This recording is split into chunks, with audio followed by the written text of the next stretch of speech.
Ингушских выпускников будут трудоустраивать в регионах страны, где востребованы специалисты социально-гуманитарного профиля.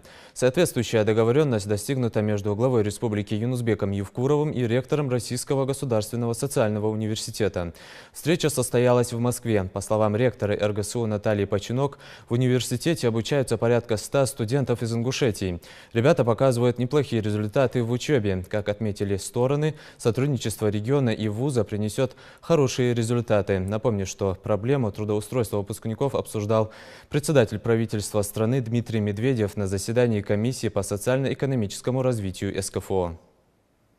Мы посмотрим, как можно выстроить такие отношения между главой республики, между университетом и соответствующими принимающими регионами и ключевыми предприятиями. Возможно, мы привлечем и обратимся в Роструд для того, чтобы связать вот эти вот систему координат.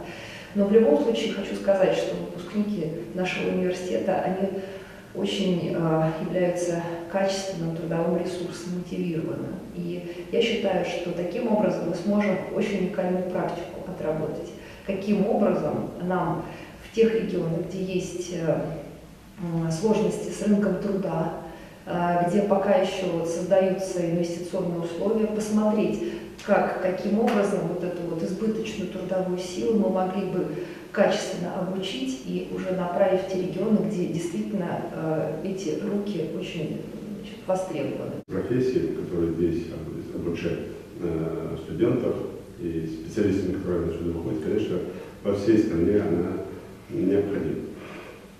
Вчера буквально в Грозном прошла правкомиссия под руководством Дмитрия Анатольевича Медведева. И там один из вопросов, или главный вопрос, это трудоустройство, именно рынок труда Северо-Кавказской республики, Северо-Кавказского федерального округа, можно и Ставропольского края, конечно. И один из вопросов главных, я там выступал, я об этом говорил, и Дмитрий Анатольевич меня поддержал в этом вопросе, чтобы все-таки вузы не только обучали, но каким-то образом участвовали в распределении студентов в регионах, независимо откуда они не поступали, с учетом потребностей в регионы и обеспечивали рабочие места. У нас есть по статистике одно из направлений, где ставится оценка по трудоустройству выпускников вузов. Со своей стороны я тоже предложил один из проектов. Я думаю, что ближе к лету с министром труда и социального развития России мы еще раз это поговорим. А с вами уже мы обговорим этот вопрос, как вы сказали, в течение 2-3 недель. В любом случае мы найдем сейчас точки соприкосновения. Есть регионы, где необходимы трудовые ресурсы. Мы у себя будем готовить, обучать по линии СПО специалистов, чтобы не просто рабочую силу, а специалисты направлять.